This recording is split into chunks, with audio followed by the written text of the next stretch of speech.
People like movies. At least they used to. But people also like video games. If only there was some way to combine these two things into one thing. Ah! I don't know. Movie tie-in games. These still show up nowadays from time to time, but when I was young, these things were everywhere. Most of the Game Boy Advance games I had as a kid were movie tie-in games. And it makes sense. If a parent's buying these games for their kid, they'll recognize that it's tied to the movie that their kids like and buy it, and kids would probably do the same thing when they see them. That's what the companies selling these games wanted. They want to sell these games on brand recognition. But at the same time, a lot of them just saw these games as another way to make money, and therefore did not care about the quality at all. This resulted in a wide range of quality for these games, ranging from pretty good to frickin' dog feces. I guess I was just lucky as a kid when it came to this, because I've personally enjoyed most of the movie tie-in games that I've played. That is also a possibility. I do unironically enjoy Shadow the Hedgehog. Damn, not here. But that's enough rambling. It's time to get to the reason you clicked on this video.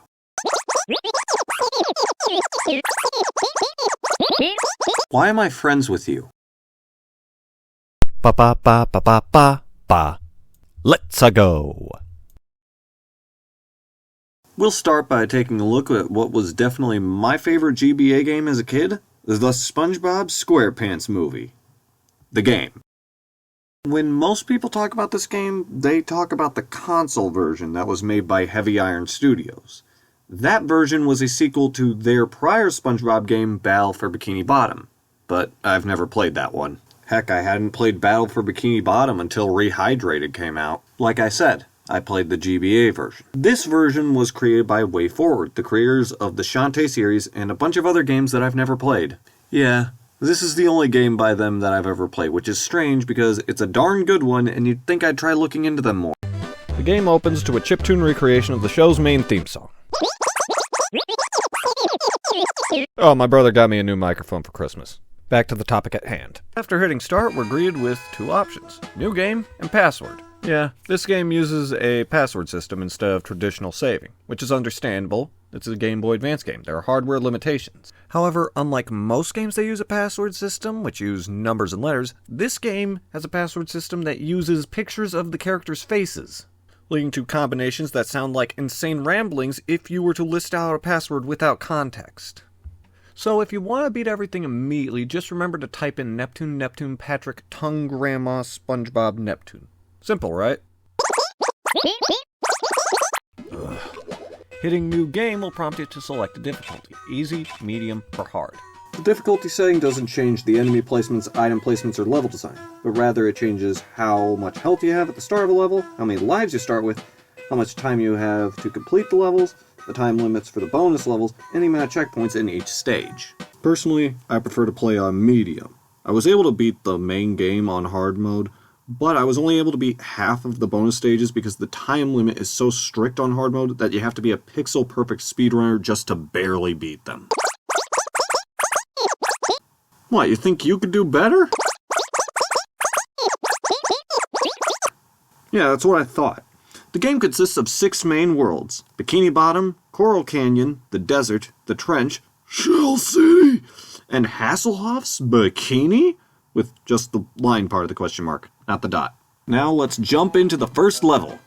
But before that, we get a scene of SpongeBob getting out of bed and hoping he will be made the manager of the Krusty Krab 2. After that ends, we start the first level. Also, Patrick is here now with no explanation. Let's cover the movement. You control SpongeBob and Patrick as one character. You can walk, run, jump, crawl, glide, charge left or right, ground pound, and perform a super attack to clear the screen of enemies. It's pretty easy to get the hang of these because the game starts off with areas that allow you to deduce which of these moves to use and when. The level itself is just a simple platforming stage where you fight through a bunch of jellyfish and some giant clams. You'll also run into some gray rocks that you'll have to ground pound or charge through to break very frequently during the platforming stages. There are also a number of items to go over. Krabby Patties will refill your health, buckets will give you more super attacks, triple Goober Berry Sunrises will give you an extra life, Golden shells are like coins from Mario, we'll talk more about those later, and mustaches, which, through the power of mermaid magic, trademark, allow SpongeBob and Patrick to become invincible for a short amount of time. I should also mention that in one of the platforming levels of each world, there is a door that will lead to a bonus level. These aren't hard to get to and are just slightly out of the way most of the time. Anyways, just keep moving right and the level is over. After each level, you will get a password that will keep track of what levels you beat and on what difficulty. Using a password will not keep track of your lives and shells, though. Those are predetermined by what difficulty you selected at the start. After the first level ends, we get a scene of Plankton gushing over how diabolical his Plan Z is, and Mr. Krabs giving the manager job to Squidward, telling SpongeBob that you have to be a man to be a manager. The second level starts with Plankton stealing the crown, just like he did in the movie. However, unlike in the movie, the mind control helmets start being used from this point onward. These things didn't show up until halfway through the movie. This is before Plankton stole the formula, so I don't know how he got all these people. But I get it. Every adaptation takes liberties. Believe it or not, there was not an uncolored floating Karen behind Plankton during this scene in the movie. In order to stop myself from just being a guy who says this isn't like the movie over and over again, I have created the canon inconsistency alarm, which will go off every time the game deviates from the film's story. Back to the helmet wearers, they're a pretty standard enemy. They just walk back and forth and can easily be beaten by jumping on them.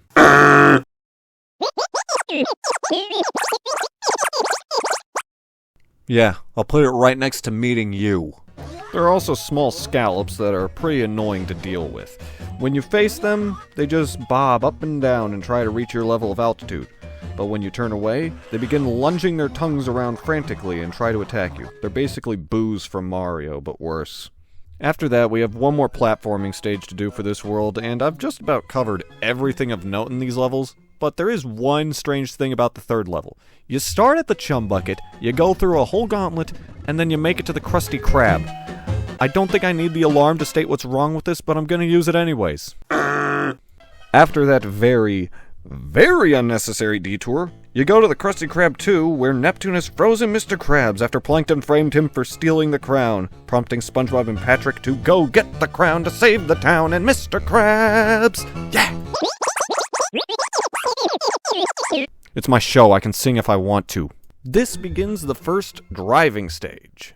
These stages place SpongeBob and Patrick in the paddy wagon and have them driving towards the screen. These have you switching between 3 lanes or jumping over obstacles that are telegraphed with the flashing exclamation point. However, jellyfish will appear frequently over obstacles to stop you from jumping. These stages are only a minute long and are a neat little challenge. But after that, we reach the end of the first world and the first boss of the game. The carjacker who stole the paddy wagon after it crossed the county line. In the game, SpongeBob and Patrick believe he's a vehicle inspector, but only realize he isn't after they knock him out and he steals the car. No clue, but they did. Moving on. After you beat him, not only do you unlock the second world, but you also unlock an area that has a path to all of the bonus levels that you've unlocked so far, and shortcuts to every world you've completed. This area is called the Shortcut. Also in the Shortcut is Mindy's Place. This is a shop where you can buy things like extra lives, more special attacks, and more bonus levels provided you found and beat the ones in the regular levels that precede each batch of 5. This is all the golden shells are used for. Aren't you glad I kept you in suspense? Back to the main game. Let's go over to World 2, Coral Canyon. This world introduces some new enemies, like mind control fish that wield giant hammers, but the one that stood out to me the most was one of the hillbillies from the gas station in the film, or as he is referred to in the manual, a hillbilly. I just thought that was kind of funny. After a couple of platforming levels, you make it to the Thug Tug, the bar that was made from a sunken tugboat from the film.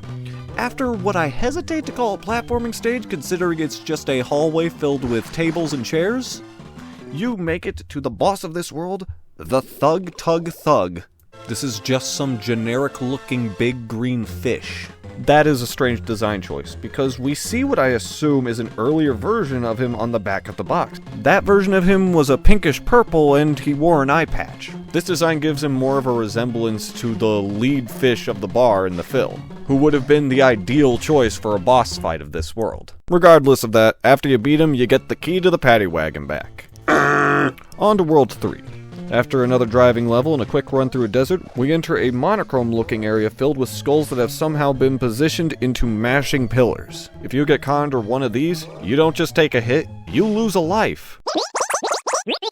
Even spookier is the next level, which has a huge mass of bones descending from the top of the screen, so you gotta book it. If you aren't fast enough, the bones will crush you and you'll lose a life. When I was younger, this level was the bane of my existence.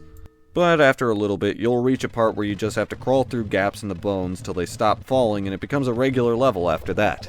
Dang, young me sucked at this game. After that, we reach the boss of this world, known simply as the Ice Cream Monster. This was the old ladyfish that lured SpongeBob and Patrick in with free ice cream, only to reveal that it was the tongue of a larger fish. This boss is actually really good. It throws ice cream at you at various angles before lunging its tongue at you, which will get stuck on a pole, giving you the chance to jump on its head. Do that 3 times and you win. But I have to take away points because this game omitted the best character from the film, Mr. Whiskers. On to World 4, The Trench. At the start of level 1, Mindy shows up and gives the boys fake mustaches that are in this cutscene and nothing else. Strangely enough, the mustaches are made of fake hair in the game when you see them. But when you fight Dennis at the end of the world, he says they're made of seaweed like they were in the film. On to the levels. The first level has you moving downwards, and the background of this area... Holy crap, I just... my pants! The background of this world is filled with creepy-looking monsters and silhouettes. I guess this was the devs' way of incorporating the unique creatures from this scene in the film, because these levels, they just use the normal enemies from throughout the game. Although they did make some new enemies for this world. One is a combination of 2 enemies from earlier in the game. The Fogger, who walks around and burps out stinky gas, and the Flinger, who floats around and throws trash at you. So they just made up a fish that floats around and burps at you. The other is just a snail that moves back and forth. They turn around when they reach a ledge and can easily be beaten by jumping on them. They're basically a better version of a goo.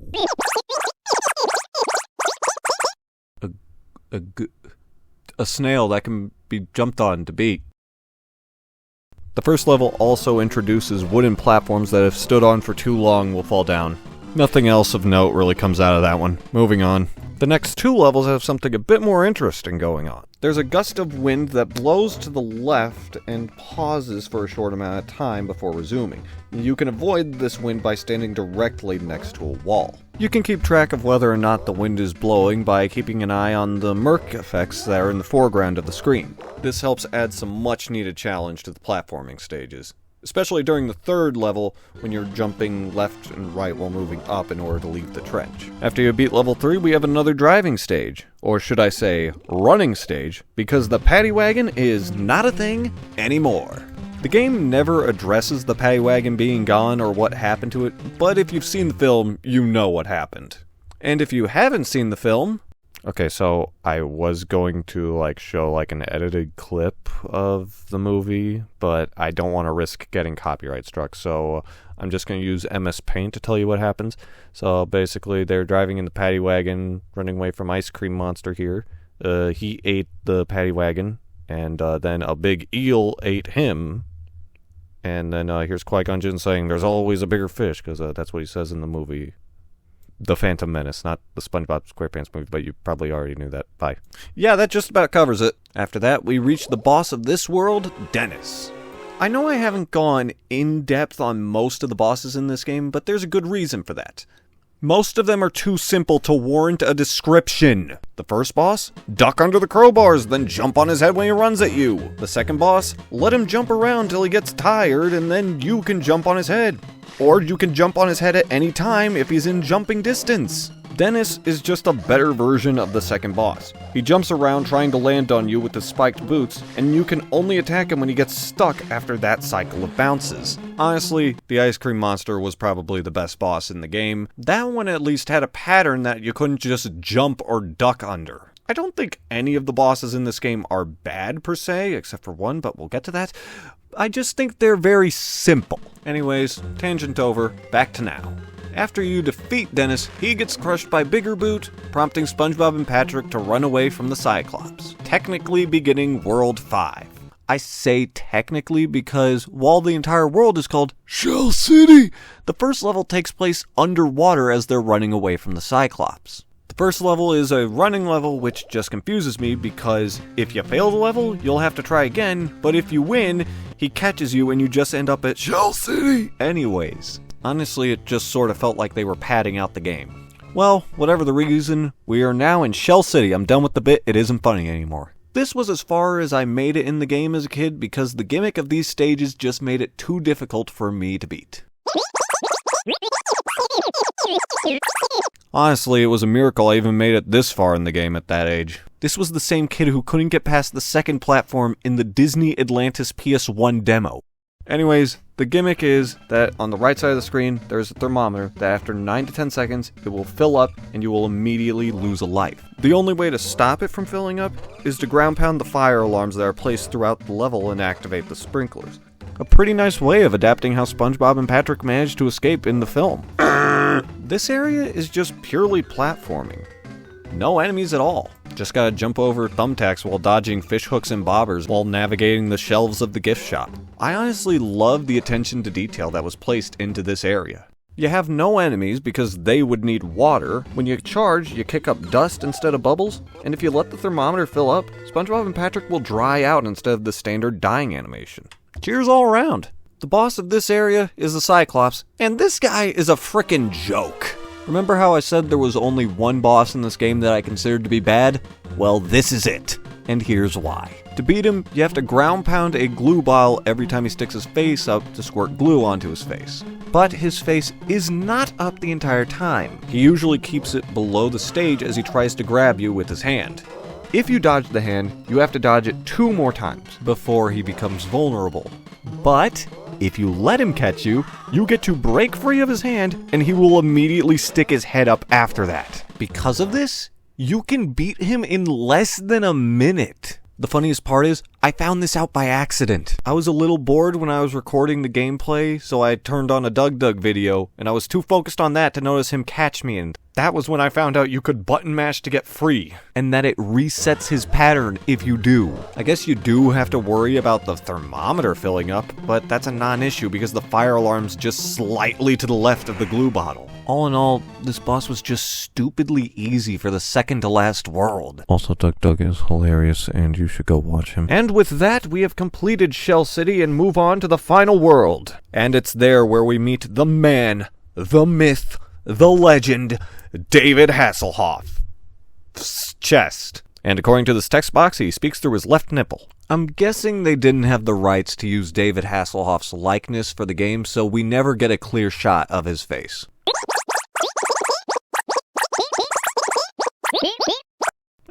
Maybe. This is the final world. Hasselhoff's bikini? Yes, I do. It's spelled with most of a question mark. This level has us moving right to left across David's leg to his upper back. And since this level takes place when David is swimming back to Bikini Bottom, you'll also have to deal with running against the wind and splashes of water that will push you back. To get through these obstacles, you'll have to use David Hasselhoff's hairy body. I wish I was. There are patches of hair across the body, except for the butt, thank God he's wearing shrimp trunks, that will slow you down when you walk through them, but also stop you from being pushed back by the wind and the water. There are also slightly taller patches of hair that will just stop you dead in your tracks. I'm guessing these are here to stop you from just using the charge move to barrel through this somewhat short stage. But don't let this level being short make you think that it's easy, because in addition to all the other obstacles that I mentioned, this level has a very strict time limit. The time limit for this stage is less than 1/4 of what they do for all the other platforming stages. Long story short, tough level, let's move on. If you manage to beat that, you then have a rematch against Dennis, who has learned nothing from his prior defeat because he uses the exact same attack pattern as before. The only difference between the prior Dennis fight and this one is there's a giant hill in the middle of the arena because now it takes place on David Hasselhoff's butt. The Arena of Champions. Anyways, jump on Dennis's head 3 times and he falls off. Moving on. David fires SpongeBob, Patrick, and the crown from his man chest, it says it right there. David's face gets blurred out for the sake of consistency and avoiding royalties, and we begin the last running level. Also, Neptune says all hail Plankton. After the running level, there are 2 more platforming stages, and I'm gonna nitpick. The background of the last 2 levels is just reused from the first world. Blue sky and normal city included. What they should have done is make the sky brown, tan, murky, and add plankton monuments like the movie had. Heck, like the front of the box had. Also, there's just a random hillbilly in the second platforming stage. The only enemies that should have appeared were ones with mind control helmets on. Anyways, rant over, moving on. We've reached the final boss, the mind-controlled King Neptune. He always follows the exact same attack pattern. First, he flies off screen and shoots a laser from his trident at directly where you're standing 3 times. After that, he will charge across the screen 3 times in this order. Along the top, left to right. Across the middle, right to left. And along the bottom, left to right. The only time you can attack him is when he's going along the bottom. If you fail to attack him, then he'll just restart the pattern. After each hit, we get some dialogue. SpongeBob and Patrick try to talk Neptune out of it, but Plankton just tells him to destroy us. Unlike the other bosses in the game, this one doesn't simply end after 3 hits. Instead, we are prompted to press A rapidly to harness the power of rock. SpongeBob gains the wizard outfit that he had during the climax of the film along with the guitar, and him and Neptune have an epic beam clash that lasts only 2 to 3 seconds. Better than the alternative. You know what you did. After that, it's pretty much happily ever after. Plankton gets arrested, Mr. Krabs gets unfrozen, and he acknowledges SpongeBob and Patrick as men. To which they respond, they'd rather be kids. And then they say Goofy, Goofy, Goober, Goober, yeah, which is the only acknowledgement Goofy Goober gets in the entire game outside of the Sundays being 1-ups. And then the credits. We're done here. Do I have to? Fine. Let's get this last thing done. Like I said before, the shortcut has an area filled with all of the bonus levels in the game. Just take the single road up from Mindy's place and you'll end up in Bikini Booty. The bonus levels themselves are short gauntlets that act as a test of your skills at the game and your skills of deduction. Each challenge has a very strict time limit, and they don't tell you what your goal is. Sometimes you gotta make it to a goal, sometimes you gotta beat all the enemies, sometimes you gotta collect Krabby Patties, sometimes you just have to survive. It's up to you to figure it out. Unlocking them isn't very hard. Like I said before, there are hidden rooms in one of the platforming stages in each of the game's 6 worlds. Here's a list of their locations. But that's only 6 of them. There are 30 in total. You're gonna have to buy the remaining 24 from Mindy's place. Also, I hope you're ready to grind for shells, because every subsequent level gets more expensive. My personal choice for shell grinding is level 1-3. Luckily, you don't have to beat the level to collect the shells. Once you have them, you can just exit the level and they will remain in your inventory. And after going through all that trouble, grinding shells, unlocking the levels, beating the levels, you get the feeling that you wasted your time. Why do so many games give you this as a completion reward? It was not worth it. You don't get anything. It was not worth it to grind for shells for over an hour just to beat 30 mini challenges that serve no purpose. These bonus levels serve no purpose other than padding the game out and just saying that they have them. The rest of the game is a lot of fun, but these challenges, because they don't give you anything, just really bogged down the experience for me.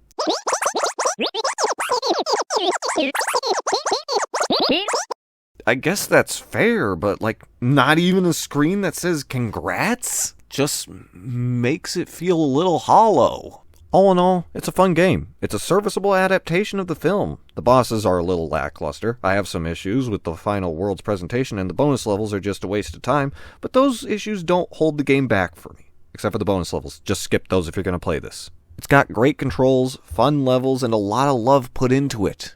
And the love that they show for the show itself, like recreating the main theme song, the level's intro screens being a reference to the show's opening credits, and SpongeBob's super attack being a reference to that part of the theme song where he jumps in the bathtub and absorbs all the water, even though I only used that move once in the entire playthrough. These were things they didn't have to do, but they did, and I loved that they did them. It's easy to see why this was my favorite GBA game growing up as a kid.